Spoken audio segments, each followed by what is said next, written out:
డాకు మహారాజ్ భారీ అంచనాలతో పొంగల్ బరిలోకి దిగిన ఈ మాస్ ఎంటర్టైనర్ బాక్స్ ఆఫీస్ వద్ద భారీ వసూళ్లనే కొల్లగొడుతోంది.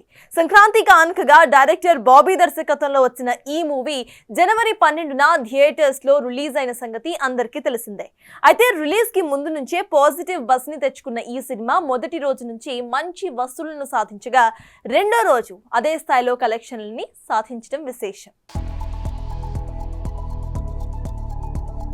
అఖండ, వీరసింహారెడ్డి, భగవంత్ కేసరి వంటి హిట్ సినిమాలతో సూపర్ ఫామ్ లో ఉన్న బాలకృష్ణ తాజాగా డాకు మహారాజ్తో ప్రేక్షకుల ముందుకు వచ్చాడు.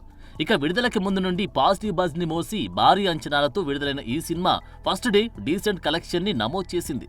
ఓసారి ఆ కలెక్షన్ల వివరాల్లోకి వెళ్తే నైజాంలో 17 కోట్లు, రాయలసీమలో 15 కోట్లు, ఉత్తరాంధ్రలో 8 కోట్లు, తూర్పు గోదావరి జిల్లాలో 6 కోట్లు, పశ్చిమ గోదావరి జిల్లాలో 5 కోట్లు, కృష్ణా జిల్లాలో 5 కోట్లు, గుంటూరులో 7 కోట్లు, నెల్లూరులో 2 కోట్లు ఇలా మొత్తంగా తెలుగు రాష్ట్రాల్లో దాదాపుగా 67 కోట్ల బిజినెస్ చేసిన డాకు మహారాజ్ తొలి రోజు 56 కోట్లు వసూలు చేయడం విశేషం.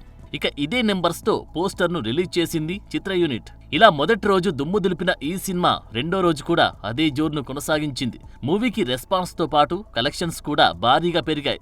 రెండో రోజు 35 కోట్లు వసూలు చేసినట్టుగా ట్రేడ్ వర్గాలు చెబుతున్నాయి. అంటే 2 రోజులకు గాను 91 కోట్లు వసూలు చేసిందన్నమాట. దీంతో బాలకృష్ణ కెరియర్ లో అత్యధిక వసూలు చేసిన చిత్రాల లిస్ట్ లో డాకు మహారాజ్ చేరిందని చెప్పాలి. ఇక బాలయ్య సినీ కెరియర్ లో ఇదే రికార్డ్ బ్రేకింగ్ అని సంబరాలు చేసుకుంటున్నారట Nandamuri fans. For more videos like this, subscribe Big TV channel.